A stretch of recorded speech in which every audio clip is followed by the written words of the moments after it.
La Commission des relations reprend ses travaux. Nous en sommes donc à la présentation du groupe Mirabeau Canada, que j'ai devant moi, M. Alex Côté, gestionnaire de portefeuille associé, ainsi que M. Samuel Tessier, gestionnaire de portefeuille associé également. Bienvenue à la Commission des relations avec les citoyens.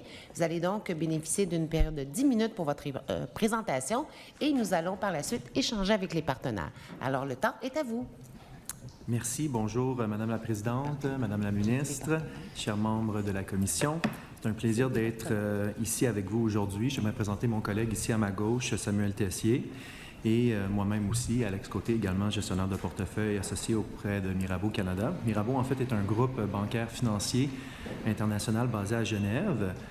Fondé en 1819, il s'est développé au fil du temps pour constituer le troisième groupe bancaire privé genevois. Mirabeau est membre de l'Organisme canadien des réglementations des investissements et du Fonds canadien des protections des épargnants. Donc, de 2013 à 2019, nous avons eu le privilège exceptionnel de promouvoir à travers le monde les raisons sur lesquelles les investisseurs aisés étrangers devraient investir au Québec, le choisir pour vivre et investir.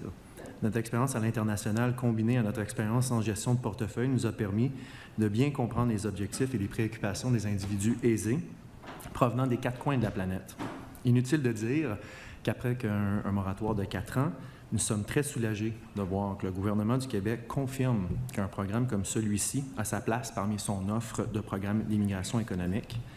La réforme proposée au début du mois de juin dernier est reçue, selon nous, avec un sentiment un peu mi-figue mi-raisin dans l'industrie, dans les parties prenantes, puisque nous croyons que nous devrions être plus ambitieux avec nos objectifs des seuils d'admission projetés en 2024-2027. Les objectifs et les prévisions indiquent aux parties prenantes que le gouvernement a pratiquement abandonné la catégorie des gens d'affaires dans son ensemble. À partir de 2025, selon le tableau 1, admission projetée, juste ici, selon le scénario 1, la catégorie des gens d'affaires, là où environ 95% du volume provenait du programme des investisseurs, représente désormais 0,8% de l'apport total des immigrants au Québec, diminuant à 0,75 en 2027.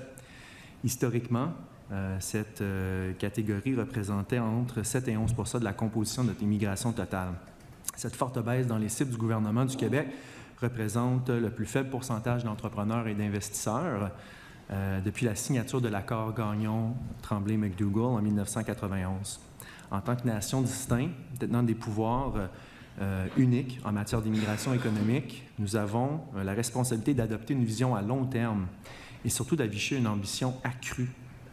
Notre objectif ne devrait pas se limiter à attirer les gens d'affaires, mais également à devenir une destination incontournable au Canada et à l'international pour les investisseurs issus de la francophonie.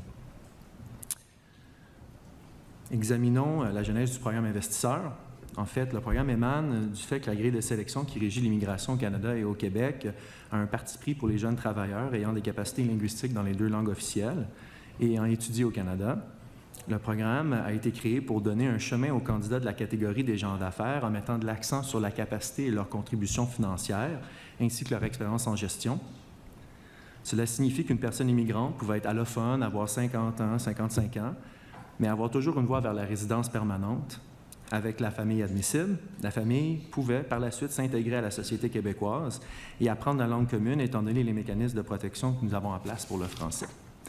Autre décision ambitieuse du gouvernement à l'époque dans le cadre du programme, celui-ci accordait au secteur privé, aux intermédiaires financiers, un rôle important en tant que grossiste du programme à travers la planète. Un partenariat public-privé efficace a permis de mettre à l'avant-scène les courtiers en valeurs mobilières avec des sièges au Québec et les sociétés en fiducie avec des sièges au Québec.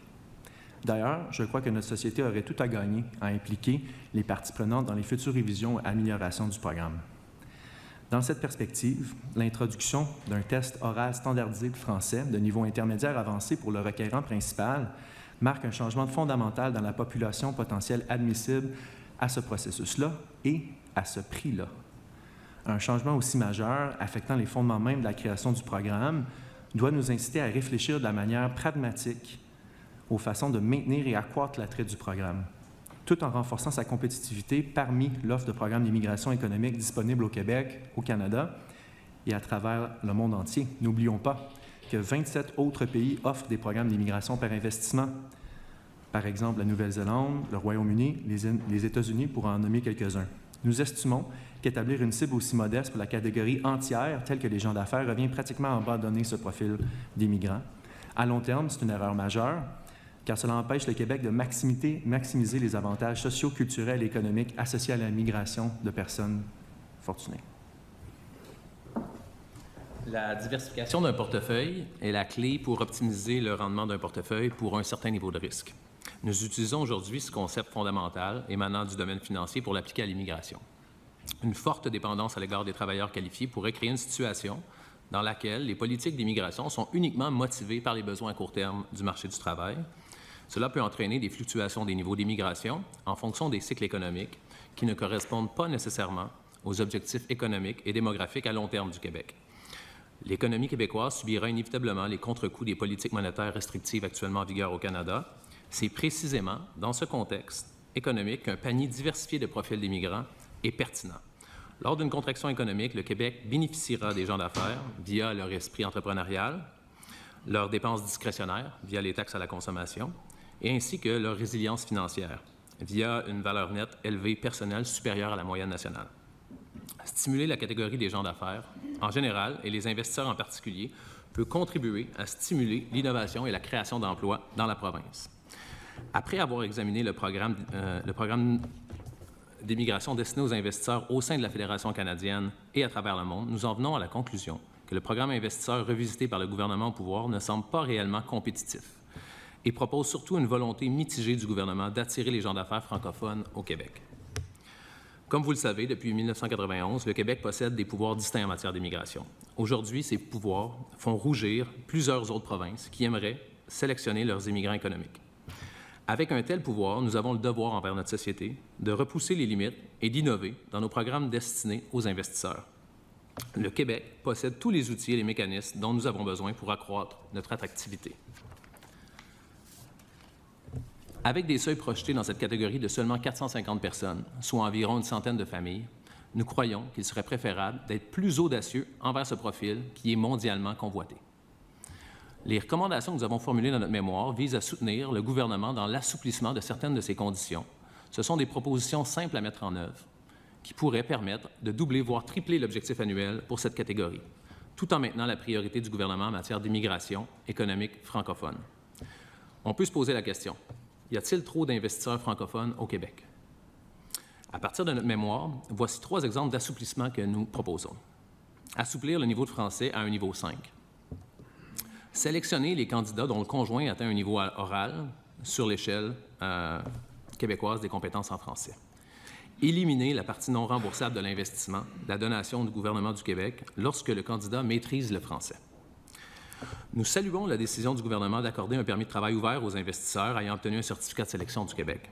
Cependant, nous estimons que le gouvernement devrait encourager les investisseurs à choisir le Québec plutôt que d'ajouter des conditions supplémentaires de présence physique obligatoires qui auront pour effet d'alourdir le programme et de prolonger les délais totaux vers l'obtention de la résidence permanente. En ce mois de septembre 2023, les délais de traitement actuels pour cette catégorie, soit les gens d'affaires sélectionnés par le Québec, s'élèvent à une période de 62 mois. Délai débutant après l'obtention d'un certificat de sélection. Cette attente représente un délai 3 fois et demi plus élevé que ceux projetés dans la catégorie des travailleurs qualifiés choisis par le Québec. Nous croyons que les délais sont un enjeu majeur pour l'attractivité des gens d'affaires au Québec. Par conséquent, il est impératif que le gouvernement mette en place des mécanismes de surveillance et d'alignement entre les objectifs de sélection et d'admission. En maintenant des seuils d'admission aussi bas, nous forçons délibérément des familles préalablement sélectionnées par le ministère à attendre. Il est légitime de remettre en question la pertinence même de ces seuils d'admission, étant donné les compétences du Québec en matière de sélection à l'immigration. Ne serait-il pas dans l'intérêt de tous les partis concernés que les candidats sélectionnés par le Québec bénéficient de délais d'admission fédéral le plus court possible, peut-être par le biais d'un processus d'admission en continu? Actuellement, plus de 10 000 personnes ayant rempli les conditions du gouvernement, réalisé leur investissement, détiennent un certificat de sélection dans la catégorie des gens d'affaires. Mais les seuils totaux d'admission projetés pour la catégorie entre 2024 et 2027 ne s'élèvent qu'à 2 650. Nous sommes préoccupés de voir continuer la tradition des délais excessifs auprès des investisseurs internationaux, nuisant à la réputation et à l'attractivité des investisseurs internationaux au Québec. En conclusion, au nom de notre équipe, je tiens à vous remercier pour la gratitude et l'opportunité de présenter ce mémoire important devant vous aujourd'hui et restons à votre disposition pour répondre à vos questions. Merci beaucoup pour cette présentation. Alors, ça met la table pour les discussions avec les parlementaires. Alors, je vais commencer du côté du gouvernement avec une période de 12 minutes 45 secondes. Madame la ministre, la parole est à vous. Merci beaucoup, Madame la Présidente. Alors, merci, messieurs, merci à vous deux de prendre part à cet exercice démocratique, de venir nous partager votre vision, particulièrement pour ce qui a trait là, aux immigrants investisseurs. Je commencerai en vous remerciant, en fait, de votre appui dans le cadre de votre mémoire, là, où vous affirmez que le Québec devrait être la destination de choix sans équivoque pour les francophones s'expatriant à travers le monde. Alors, on a des vues convergentes, effectivement. On croit que notre caractère francophone peut constituer un point d'attraction important pour les personnes immigrantes, particulièrement les investisseurs. Parce que vous savez, en fait, la connaissance, la maîtrise du français, c'est quand même une clé, un facteur de réussite de tout processus d'immigration pour quelqu'un qui vient s'établir au Québec. Alors, c'est important pour nous de refléter l'importance qu'occupe la langue française dans le cadre des processus d'immigration, incluant ceux qui concernent les investisseurs. C'est bénéfique d'une part pour l'économie, mais c'est bénéfique aussi pour la langue française puis le développement du Québec dans son ensemble. Et malheureusement, bien, le programme des investisseurs qui existait avait pour effet de perpétuer la perception qu'on pouvait immigrer au Québec en tant qu'investisseur sans avoir à connaître le français, sans avoir à maîtriser la langue commune. Et ça a généré l'arrivée de plusieurs personnes dont un très faible pourcentage maîtrisait le français dans le cadre du programme des investisseurs. Il y avait aussi, même en parallèle, une très faible proportion de gens investisseurs qui s'établissaient au Québec. Donc, on a voulu vraiment réformer les programmes pour faire en sorte que le français soit au cœur des exigences que l'on allait mettre en place et puis qu'il y ait un réel projet d'établissement au Québec également qui accompagne la démarche des personnes immigrantes à titre d'investisseurs. Et puis maintenant, ce qui est intéressant, c'est qu'avec Francisation Québec, on a la possibilité de franciser les gens en amont, avant même qu'ils n'arrivent au Québec. Donc ça ouvre aussi des perspectives intéressantes où les gens, alors qu'ils se préparent à immigrer, peuvent commencer à prendre des cours de français via Francisation Québec. Donc ça, c'est un outil important dont on dispose et qu'on voudra explorer, exploiter avec jusqu'à son plein potentiel. Aux pages 10 et 11 de votre mémoire, là, vous faites mention des avantages qu'il y aurait pour le Québec à avoir des investisseurs entrepreneurs et étrangers. Et je me demandais ce que vous pensiez, en fait, du volet qu'on a développé dans notre réforme des programmes économiques, le volet, en fait, qui concerne le reprenariat. Donc, on veut que l'immigration soit un des canaux qui puisse être utilisé pour assurer la reprise d'entreprises québécoises. On sait qu'il y a un très grand nombre d'entre elles qui vont avoir besoin de relève. Et, si c'est possible d'aller chercher des gens depuis l'étranger pour contribuer à la relève au reprenariat de ces entreprises, des PME souvent, j'aimerais savoir si ce que l'on a formulé comme proposition, ça vous semble aller dans le bon sens. Que j'aurais à faire, en fait, c'est que nous, on aime appliquer les concepts de finance à des programmes d'immigration économique comme celui-ci. Et donc, c'est important d'avoir une offre de programme d'entrepreneurs, une offre de programme investisseurs compétitif.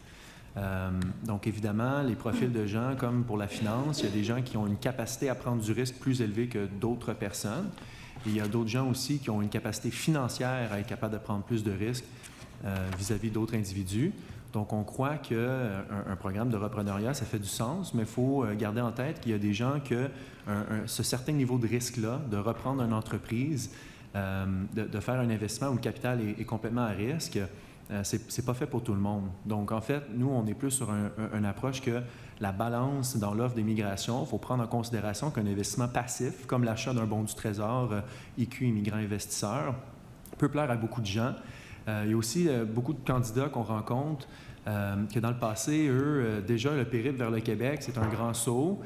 Déjà qu'ils vont avoir un coût d'établissement, bien sûr, acheter une maison, la meubler, envoyer les enfants dans un nouveau cadre. C'est sûr que se lancer en même temps dans une aventure entrepreneuriale, c'est pas pour tout le monde. Puis, si je peux complémenter avec ça, bien, en fait, on adresse aussi sur les délais. Justement, là, il y a une position à prendre parce que d'orchestrer ces transactions corporatives-là de rachat d'entreprise avec des délais de 62 mois, bien évidemment, c'est très risqué pour le candidat de se pouvoir refuser à la fin à l'admission. Et également, bien, ça peut le contraindre dans son investissement. Donc, on invite le gouvernement à réfléchir là, aux délais qui vont évidemment causer des défis là, dans ces dossiers-là. Et on s'est assuré également de veiller à ce qu'il y ait des experts en la matière qui accompagnent les investisseurs immigrants, de telle sorte qu'il puisse y avoir justement une bonne expertise qui soit mise à profit, mise à contribution pour la réalisation du projet. Qu'est-ce que vous verriez, vous, comme réseau à approcher pour faire connaître nos mesures en lien avec l'immigration d'investisseurs, d'entrepreneurs? Il existe des réseaux d'affaires à l'échelle internationale. Donc, est-ce qu'il y en a parmi lesquels vous êtes déjà actif? Est-ce que vous en connaissez, que vous voudriez mettre à profit? Si vous étiez à notre place, qu'est-ce que vous auriez comme approche pour sensibiliser les gens à l'existence de ce programme-là, puis qui vous approcheriez? Je pense que dans le passé, en fait, depuis 1986, la création du programme Investisseurs, il y a eu un partenariat public-privé entre les banques et les intermédiaires, les fiducies canadiennes et québécoises.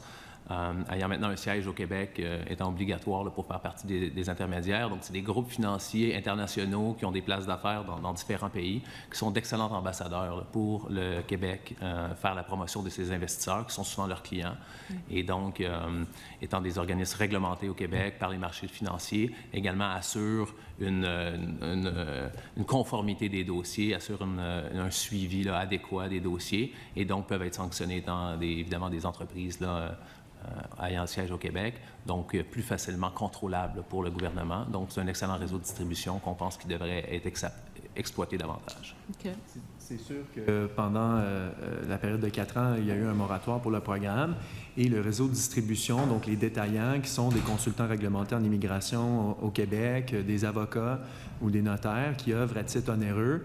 C'est sûr que l'immigration pour les entrepreneurs, durant cette période-là, c'est des programmes qui ont enlevé en fait du menu. Donc concrètement, les gens se font proposer différentes destinations dans une approche conseil de où ils devraient aller, c'est eux qui vont faire le saut pour s'établir. Et pendant les 4 dernières années, c'était enlevé en fait de l'offre du réseau de détaillants. Donc il faut recommencer à en parler. Nous, on croit fortement au partenariat public-privé. On croit que ça a très bien fonctionné pour distribuer le programme. Mon commentaire personnel, ce serait de refaire des brochures pour parler de ces différents programmes-là. Le matériel qui existe en ce moment est très ancien. Je pense que ça date de 2009. Donc, ça serait des choses à revoir. Et parler aussi au bureau du Québec qu'on a à Rabat ou à l'étranger, en différentes places. On a rencontré justement un des individus au mois de mai, là, et c'est sûr que le personnel local devrait comprendre ces programmes-là, être capable d'en parler et ensuite prendre action et référer les gens aux prestataires qui vont être capables de les aider à entamer leur démarche. Merci pour vos propositions. Je partagerai la parole avec des collègues, Madame la Présidente.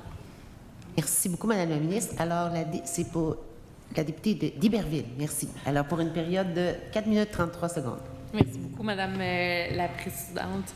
Moi, je voulais parler un petit peu de la réalité de la rétention de l'intégration de la catégorie des gens d'affaires, plus particulièrement. On sait que c'est souvent là qu'on a eu des défis dans le passé. Selon vous, comment on pourrait mieux structurer le tout? Bien, selon moi, en fait, en imposant un test de langue standardisé pour le français de niveau intermédiaire avancé, on vient prendre soin de la rétention. Parce que si on le voit dans les données du ministère, on voit que les gens qui ont une maîtrise de français à l'oral ont vraiment une forte rétention au Québec. Donc, selon moi, il y aurait eu plein de façons d'assurer la rétention des gens d'affaires de différentes façons, en demandant un test de français afin d'obtenir un CSQ et le droit de résidence, selon moi, va régler en grande partie les problèmes de rétention. Avez-vous été témoin ou avez-vous assisté certaines personnes qui sont déjà ici dans cette catégorie-là, qui avaient besoin de plus d'aide ou de mesures structurantes? Tout à fait. On a accompagné plus de 150 familles là, dans cette catégorie-là à s'établir au Québec.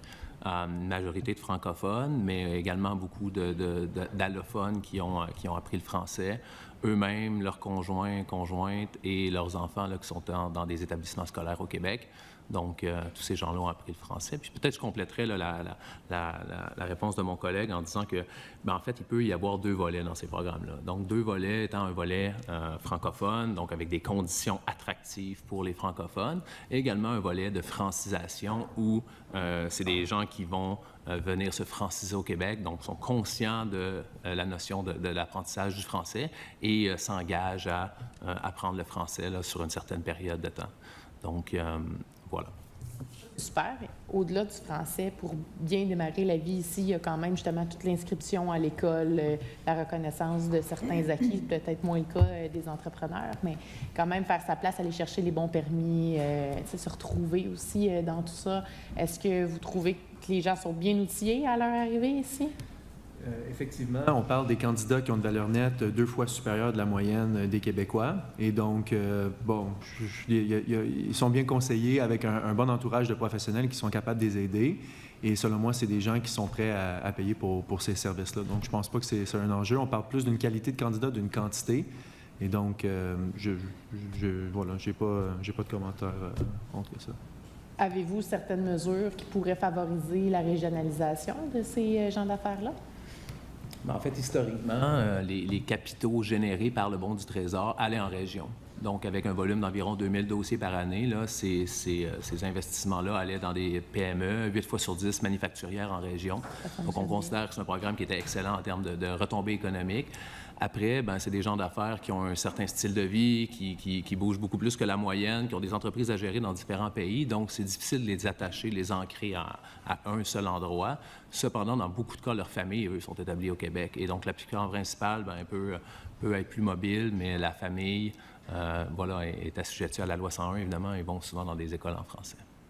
En fait, le financement de l'immigration et l'intégration d'emploi, donc les effets économiques structurants du programme, supportent l'immigration et l'intégration en contexte de rareté de main-d'œuvre et redistribue les surplus de tarification des immigrants envers d'autres programmes d'immigrants économiques. Donc, on a le programme Immigrants investisseurs aide à l'entreprise, qui est une solution de financement d'Investissement Québec, qui, eux, déploie les fonds à des PME.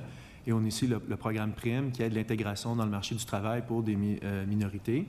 Et donc, voilà, les revenus d'intérêt générés par ces bons du Trésor-là financent ces programmes-là. Donc, voilà, c'est une façon d'utiliser des candidats qui sont fortunés, qui sont aisés, pour ensuite financer d'autres programmes avec l'argent qui est généré, voilà, des investissements. Parfait. Puis tantôt, justement, on parlait de reprenariat, puis vous le ramenez sur le sujet. Ça, c'est une mesure concrète, mais avez-vous d'autres mesures qui pourraient favoriser les gens qui sont ici à faire du reprenariat en entreprise? Oui, je pense que dans beaucoup de cas, notamment sur le programme investisseur, les gens veulent une certaine assurance, tranquillité d'esprit dans le cadre de leur immigration. C'est un grand choix de se relocaliser là, toute la famille dans une nouvelle géographie d'adoption et donc ne veulent pas nécessairement attacher un projet commercial à leur projet d'immigration. Merci beaucoup. C'est ce qui met fin à la première partie d'échange. Je me tourne du côté de l'opposition pour 9 minutes 34 secondes, le député de Néligan. Merci. Bonjour à vous deux. On s'est vu en 2019, quelques années plus tard, juste avant de commencer. Je sais que vous avez beaucoup parlé des incidences du changement. En fait, il y a le PEC, mais il y avait vous aussi, ce que vous représentez. Parlez-nous en termes économiques les pertes de ce programme, parce que je suis très familier avec les programmes que vous avez dit. C'est des entrepreneurs qui mettaient de l'argent et l'argent généré que Investissement Québec prend finance l'innovation dans les PME et finance aussi des stages rémunérés pour des gens qui viennent au Québec, notamment un programme que le gouvernement libéral a lancé pour permettre à des jeunes de commencer leur travail, leur intégration au marché du travail.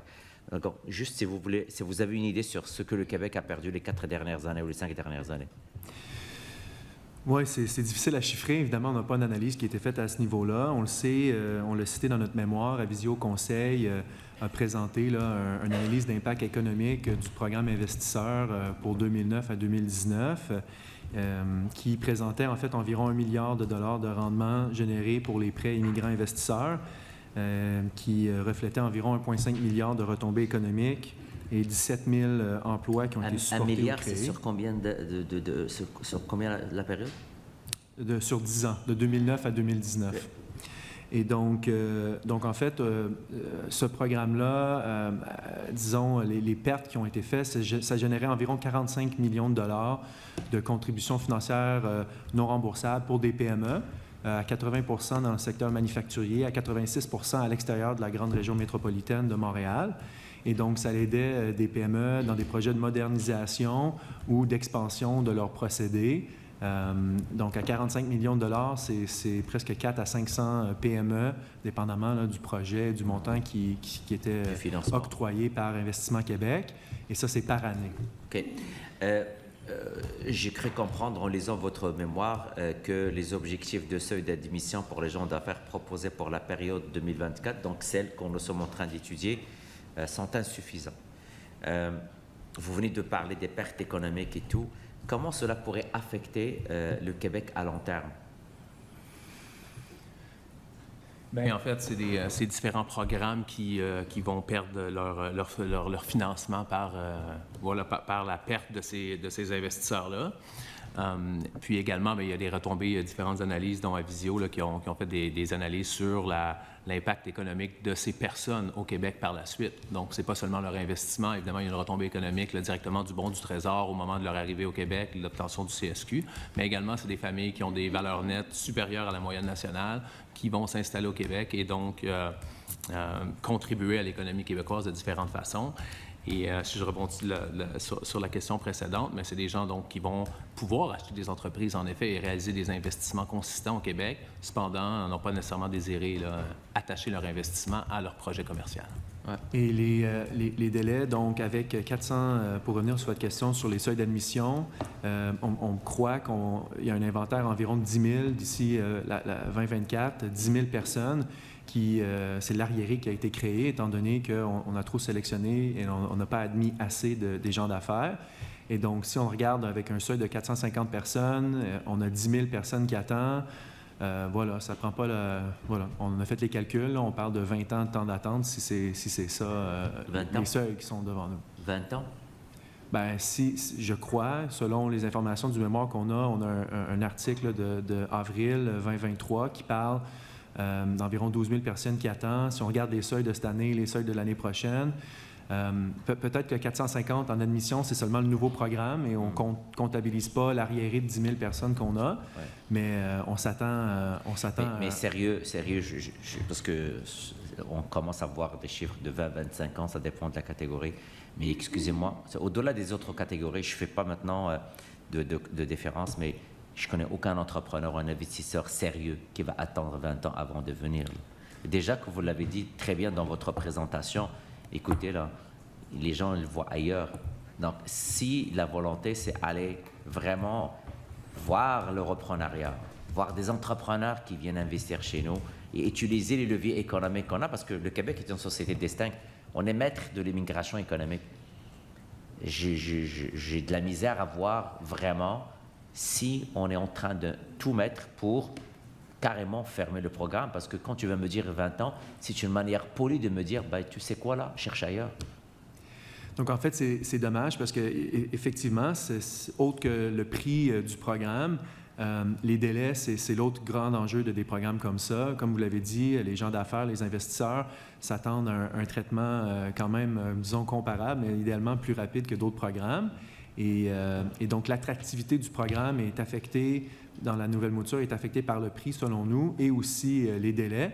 Donc, il faut traiter l'arriéré dans les meilleurs délais qui est là et s'assurer là, les nouvelles personnes qui vont embarquer dans le programme, qui vont rentrer dans les orientations du gouvernement en s'exprimant en français, en maîtrisant le français à l'oral, vont être capables de se faire traiter d'une façon raisonnable. Sentez-vous bien à l'aise de répondre. Pourquoi, selon vous, on continue à ne pas assouplir les règles pour les entrepreneurs? Avez-vous en tête une raison? Parce que le programme fonctionnait. Bien, il semble que ça fonctionnait, mais les orientations au niveau de la rétention et de la francisation de ces catégories-là semblaient être la préoccupation qui a fait mettre un frein au programme. Aujourd'hui, en revenant avec une nouvelle mouture qui est peut-être mieux alignée avec la vision du gouvernement de l'immigration francophone, on reste sur le point que l'attractivité, le problème majeur de l'attractivité seront les délais. Donc, on peut être très sélectif et mettre la barre très haute à ces genres d'affaires-là. Cependant, si on est compétitif au niveau des délais, on pense qu'on peut rester attractif là, pour cette clientèle. Donc, si j'ai bien compris, il n'y a pas d'enjeu au niveau de la francisation. Donc, on peut choisir en fonction de ce qu'on veut. On n'a pas parlé de la remboursabilité de la donation. J'aimerais bien qu'on se parle. Donc, le vrai problème, encore une fois, c'est les délais qui ne permettront pas à ces gens de venir assez rapidement ou bien carrément lâcher prise par la suite. Exactement. Donc, les consultants réglementaires en immigration, les avocats, les intermédiaires financiers vont partager le fait que, écoutez, il y a un arriéré de 10 000 personnes. Quand vous parlez à vos clients, ça va être des délais qui vont être très longs. Et c'est quelque chose à partager aux clients. Évidemment, les clients, ils veulent savoir comment que le processus fonctionne, combien que ça va me coûter, combien de temps. Ça fait partie, c'est essentiel dans leur processus décisionnel. À l'époque, quand vous étiez là en 2019, l'ancien ministre de l'Immigration parlait juste d'une certaine clientèle. Et le programme avait beaucoup de messages très négatifs. Écoutez, les gens achetaient leur résidence, venaient au Québec juste pour avoir les papiers et quittaient par la suite.